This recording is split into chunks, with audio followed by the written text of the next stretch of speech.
Hello, hello, hello. How are you? Happy Tuesday. You're watching SOS. My name is LaKeesha Hines, and I am saving our sex lives one bedroom at a time. I'm so excited to be here with you all today talking about lazy lovers. Oh my goodness. Lazy lovers. We are going to talk about what a lazy lover looks like, some signs, okay? We're going to talk about lazy lover syndrome, and we're also going to talk about what you can do to prevent becoming one. And if you are one, how to turn that thing around. So, we have a lot to cover today. So, I am going to dive right in because I want to make sure that I get to everything today. And so let's just start first and foremost by pointing out I think what is considered to be the obvious. At some point we know all marriages are going to hit just that season where things become routine, where sex just slips down on our priority list and maybe even drops off the radar altogether.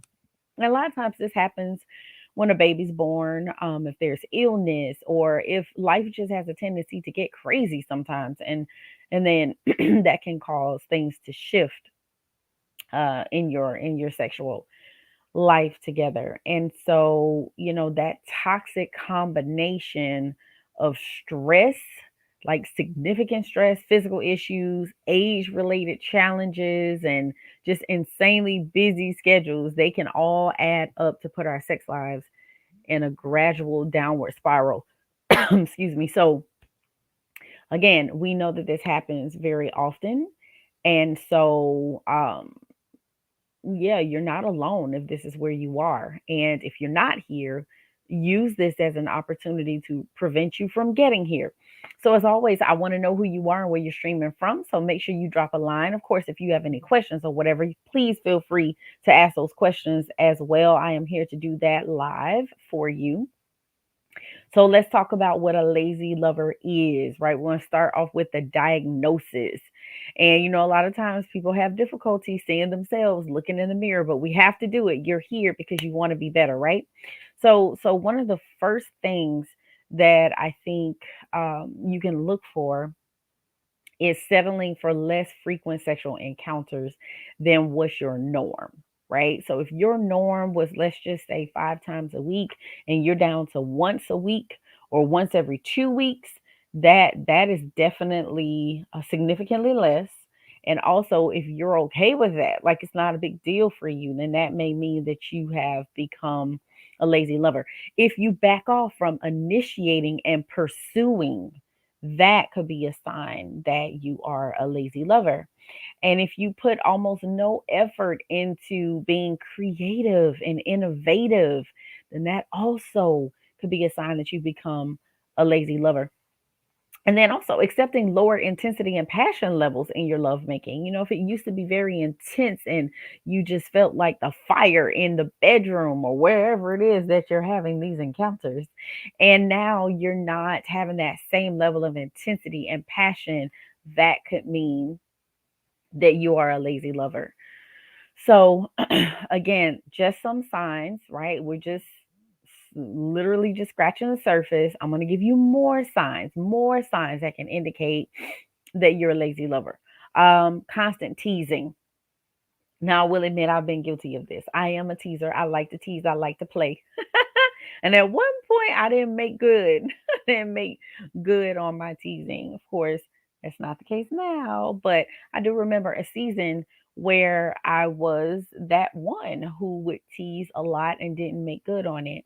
So, teasing in and of itself is not a bad thing. It's just that if you're constantly teasing and there's never any follow through, that's when we run into trouble.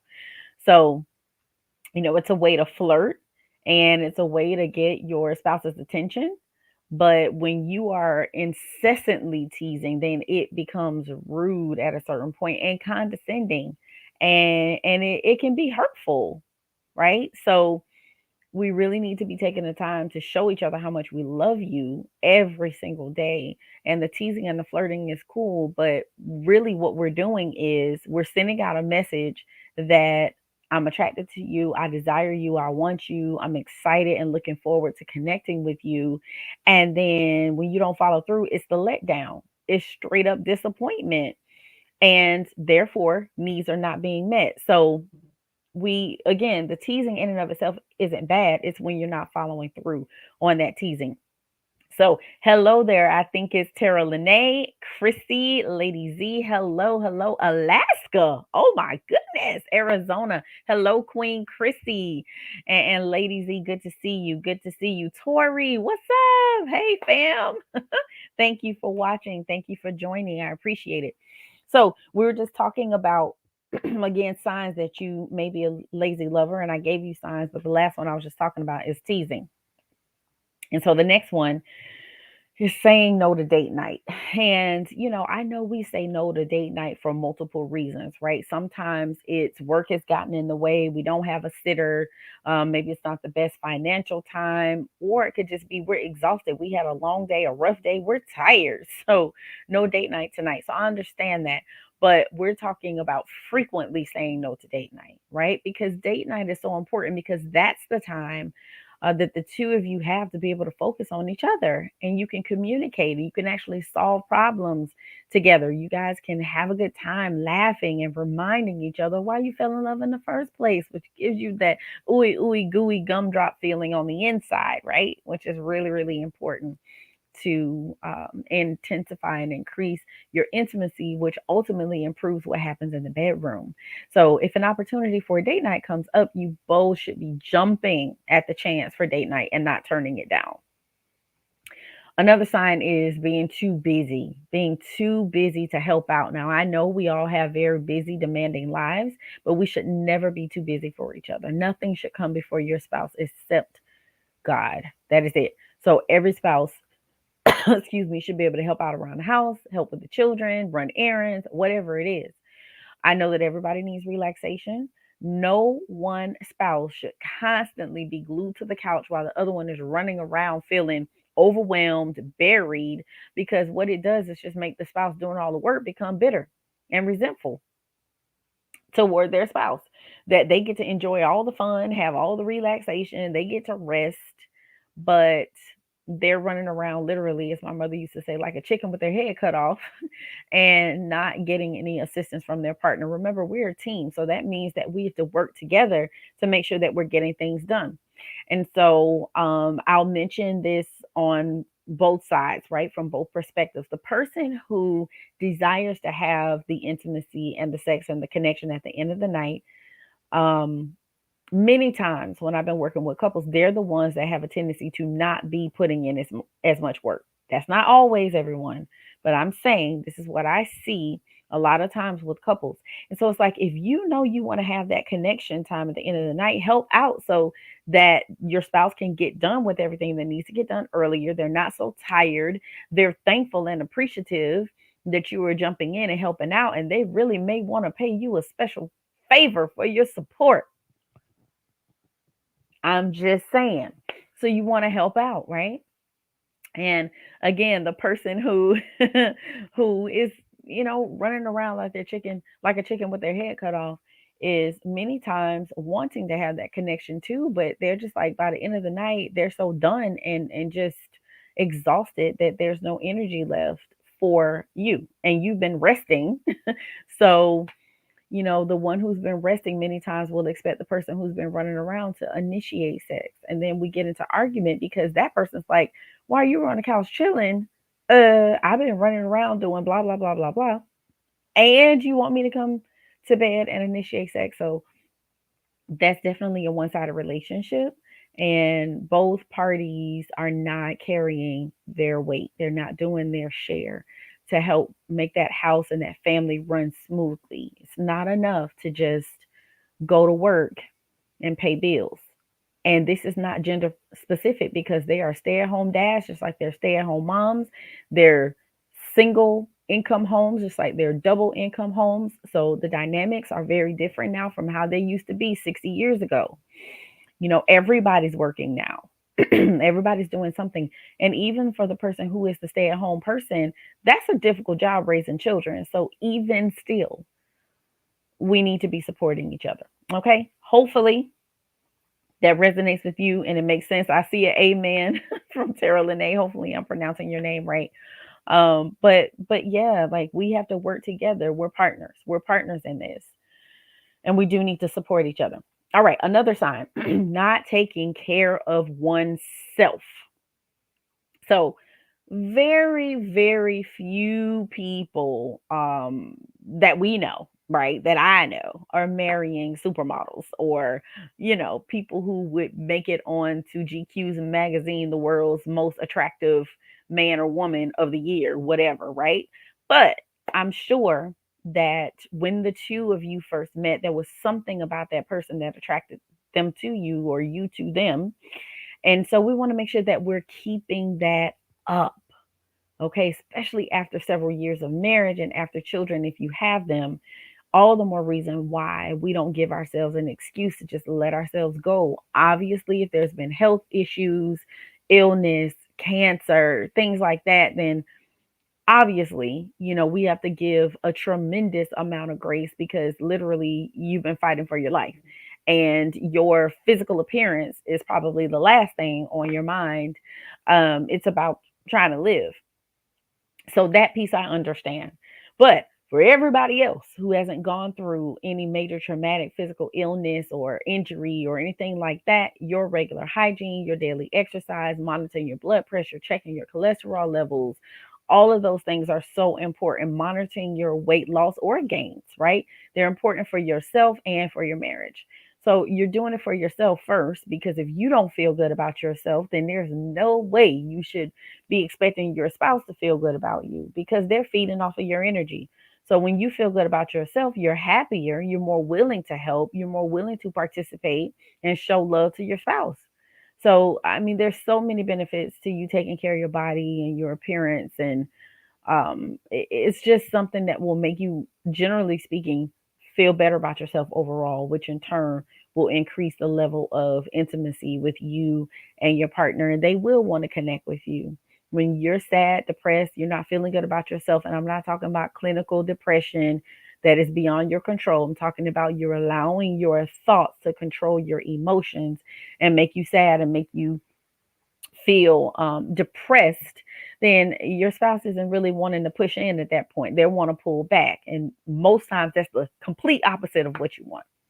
All right. So the last thing is having no desire to cherish life's moments. No desire to cherish life moments. We're thinking about people who literally they don't want to do anything. Think about the laziest person they're happy just sitting around, laying on the couch, eating chips, eating bonbons. And not trying to get up and do anything. So this is a critical sign that your spouse is turning into a lazy lover, is that, they don't care about special moments. They don't care to create moments that will strengthen the relationship or the family. They don't want to take pictures. They don't want to get out of the house, and they don't want to spend that family time together. So that is another critical sign that they're becoming a lazy lover, because we have to interact. We have to engage. We have to get up and we have to move. Our bodies were made to move. So we definitely have to move them. All right. So we just went through signs that you're a lazy lover. We're going to take a quick break. I don't want you to swipe left or right, because we're going to be right back and we'll talk about how to prevent becoming one. And if you're already one, what you need to do to stop being a lazy lover. So don't go anywhere. We'll be right back. You're watching the SOS show.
Welcome back again. You're watching SOS. My name is LaKeesha Hines, and today we're talking about lazy lovers. And I just want to say, I'm reading the comments that people have posted, and I hear you. I hear you, Tara Lene, saying you've been a lazy lover for too long. Well, I'm here to help today, and I'm hoping that you will make a decision to do something differently. Recognizing, acknowledging that's literally like the first step, right, to being able to make the changes that you desire to make. So if you're wanting to do something different, you have come to the right place, my love. I am here to assist. I'm here to assist. So let's talk about we'll do prevention last since someone who's participating and active and watching says that you're there. Let's talk about what you need to do to get out of that. I think that's really important. So the first thing you want to do is definitely, get more sleep. Oh my gosh, more sleep. I don't know how old you are, sis, but I'm telling you there's something that happens to our bodies once we get over 35. I don't know what it is. Nobody warned me, nobody told me, but something happens after 35 where literally your body needs more sleep, right? When we're exhausted and we're physically drained, we don't have much left to give to anyone. We don't have anything to give to ourselves, let alone someone else. So we definitely need to get more sleep. And that seems like a very minor, minuscule thing, but it's everything. Getting enough sleep not only prevents you from having that brain fog, it helps you be able to focus at work. If you are a stay at home parent, it helps you have more patience, more energy, more tolerance to deal with these kids. And, I remember at one point I wasn't getting enough sleep. I literally dozed off behind the wheel of my car. So it's dangerous when we're not getting enough sleep. So I don't want you all to take this lightly. Like it's a big deal. And so, as I said, it really can contribute to your lack of energy and ability, willingness to be intimate with your spouse. So you got to get more sleep. Also, you have to be careful with scheduling. I'm so guilty of this. My husband has a nickname for me. I'm not going to tell you what it is, but whatever. Scheduling. I think it's so important that couples are diligent about sitting down together and looking at their schedules together with the intent of avoiding overcommitting. I have a tendency to do that. And so I think it's so powerful when couples come together, talk about their schedules. Where can we help each other, support each other? What do you need me to do so I can get this done? What can I do so you can get what you need to get done? And I think that's very, very helpful. So you're not overcommitting. When you have too many things on your schedule, you're overwhelmed. That gets you stressed out. That gets you exhausted. And again, lack of energy, not a whole lot left to give to your spouse. The next thing you want to do is make sex a priority. That's so important. Like there's so many couples who literally allow their sexual intimacy to just take a back seat to almost everything else. And so if sleep and schedules are a part of the problem, then we know we need to get more sleep. We need to adjust these schedules because sometimes the schedules are impacting the sleep. And so we have to be willing to make sure we guard our schedules and we're getting enough sleep. We're making sex a priority. That is connection time with your spouse. It must be a priority. And speaking of schedules, I encourage couples all the time to schedule it so that you are making it a priority. I understand that you may feel as if that takes the spontaneity out of it, the excitement of it. But I I challenge you to look at it from a different perspective and consider it to be something that we can anticipate because we scheduled it. Okay. So work on your issues. Work on your issues. This is something else. Okay. So couples who have matured, we know that sometimes there's some age related arousal and lubrication issues, right? That we need to address and we need to deal with it. And so one of the things that you could do obviously is lubricate if lubrication is an issue. If there's a delay in how long it takes you to become aroused, then you got to take more time. You have to take more time. Slow down, right? And really increase and ramp up your foreplay. That helps so much with arousal issues, and also focusing on your intimacy outside of the bedroom. That also helps. And there's some other things too. So if you're struggling in these areas, definitely reach out, make a discovery call, and let's set up a schedule. So set up a session so I can help you with that if you're really struggling in that area. The last thing that I want to mention before I transition to something else that's a little deeper is to unplug. Unplug, people. Don't unplug from the Couples Academy Network. Stay here. Keep watching SOS before I do and the Couples Academy show and as experts. Keep watching that. Stay on the YouTube channel and get your support that you need, your resources and tools, right? But sometimes we do have to unplug because we miss out on opportunities to connect because our hands and our eyes are engaged with our cell phones instead of each other. So there are times where we straight up just have to unplug because we are making other things priority over our spouses, and that's just not okay. Like, spouses are a priority after God, right? All right. So some key points. I want to go a little deeper. I want to go a little deeper with some key points. I will put these up on the screen for you. First thing, you want to have a conversation with your spouse if they have become a lazy lover, or if you have identified, self identified that you are a lazy lover. You need to have a conversation with your spouse. And when you do that, you want to focus on the positives and avoid blatant criticism. I know this is easier said than done, but this is a must. When we're having a conversation, especially if it's about something that's not going quite the way we'd like it to, we have a tendency to say what we don't like and what the other person does wrong and what they need to do and where they need to change.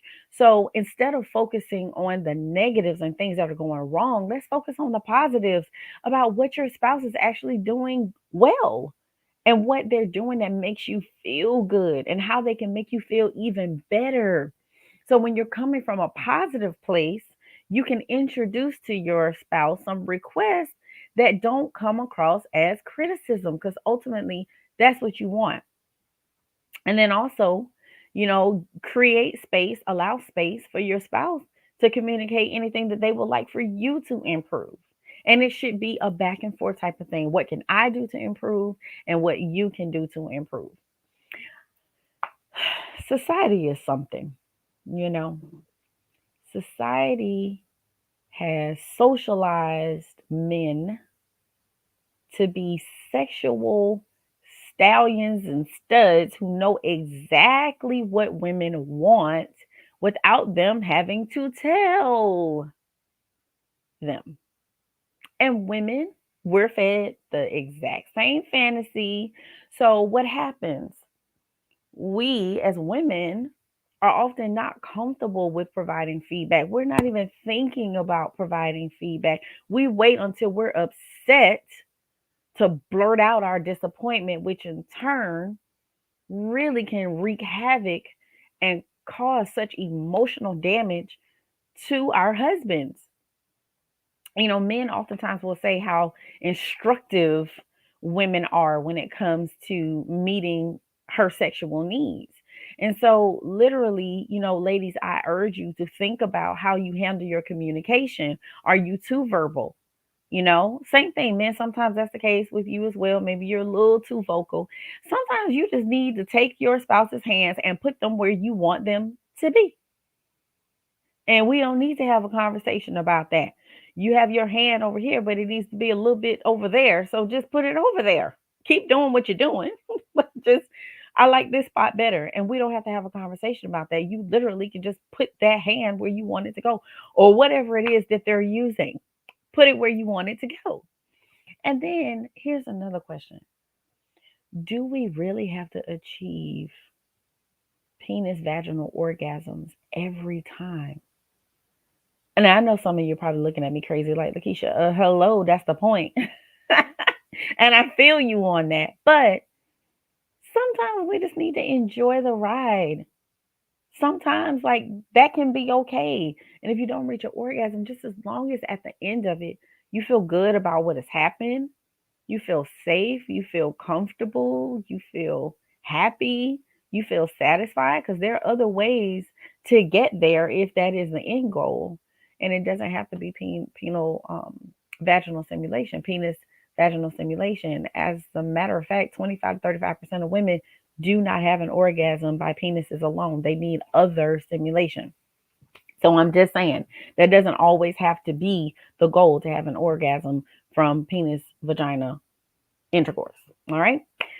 Um, Staying with this criticism type of thing, right? For men, they can get really defensive, and any feedback that the woman tries to give them, they can see it as criticism or a statement of their inadequacy, especially if it is said you're doing this wrong. So if there's a man in your life, your spouse, and he's overly sensitive, then he's either going to shut down and withdraw, or he's going to storm out and talk about how demanding you are and start saying things like, there's nothing I can do to please you, you're never satisfied. He'll say things like that. And so it's what happens is it's a threat to him in that moment. And so he feels like survival.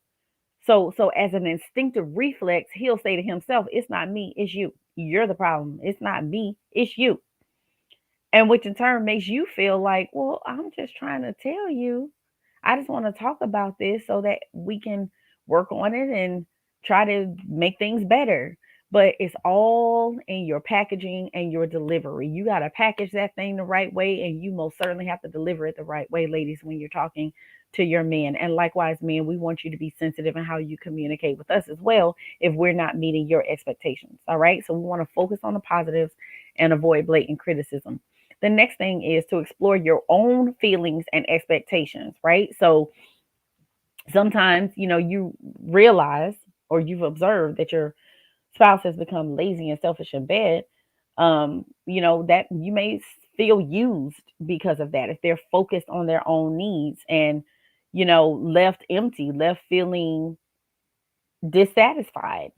And so, what's causing that? I encourage you to explore why you're feeling the way you're feeling. Is it because your spouse just rolls over and goes to sleep after sex? Do they go bathe right away or wipe off or something, which may make you feel like sex is dirty because they need to clean up right after? And just so you know, men, ladies are encouraged by their gynecologists to clean up right after because vaginas can, oh my God, they're so sensitive and they can bacteria, germs, all types of things can cause us problems, throw our pH balance off. So we have to, according to the experts, all right? Maybe a little different for you guys, but for us, that is the case. Maybe it's because your spouse didn't ask, how was it? Did you enjoy it? Are you good? Are you satisfied? Did you have an expectation to cuddle or for there to be some expression of gratitude? Whatever it is, explore that. Explore that. Okay. It's okay for you to have that conversation, and you need to. It's necessary. The last thing is to focus on satisfaction, not intercourse. It's okay not to have intercourse, and even it's okay not to experience an orgasm every single time that you have a sexual encounter, right? It's important that you enjoy the connection, spending time with each other, and that is what's most important. Okay, that's what's most important. So we need to make sure that we are fully invested in our relationships, and making sure that again we're not just focused on meeting our own needs. And so I did say that I would share prevention methods for those of you who may not be there yet. And okay. All right, save it, Vonda. All right. So, what you can do, evaluate. First thing you want to do is be mindful of where you are in terms of your physical intimacy. So, you have to pay attention to what's happening and what's not happening in your bedroom. You have to take your sexual temperature once in a while, looking at the frequency and the passion level of your intimacy. And if you think everything is okay, cool, but then check in with your spouse because it may be okay for you, but not okay with them. So, you want to evaluate.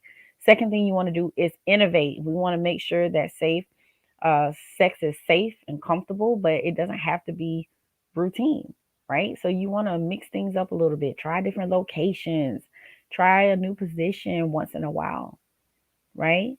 Take turns being in control. Take turns being submissive and, allowing your spouse to take the lead. Exchange flirtatious texts or emails. Do something different to spice it up. And then don't medicate. When life gets hard, painful, stressful, we all have a tendency to want to medicate our souls against negative feelings. And so that could be with food, it could be with alcohol, work, pornography, TV, video games, shopping, whatever it is, it's there to distract you from the things that can actually make your life and your marriage better, like having great sex. So don't medicate, communicate. Don't medicate, communicate. I know it's not always easy to talk about sex with your spouse, but it's critically important if you're going to keep things on the right track. So you talk about your expectations of frequency and any new ideas that you might want to try out. You want to talk about your level of satisfaction with where you are. And so just be very careful with these conversations because sex is a very sensitive topic for most people. So try not to be demanding, demeaning, or critical, right? You want to speak honestly with lots of grace. And you want to touch while you talk, hold hands, snuggle close, look each other in the eye because that can really help to diffuse negative emotions.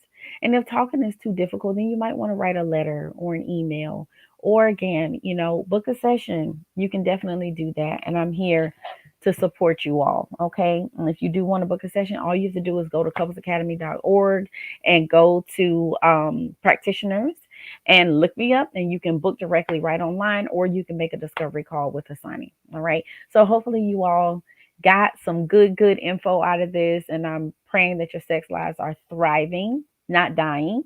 And I look forward to seeing you this same time next week, every Tuesday, 12 p.m. Make sure you are liking, sharing, and subscribing. Make sure you're telling all your friends and foes about SOS and everything that's Couples Academy. So you all have a wonderful, wonderful day. And I'll see you next week. Bye.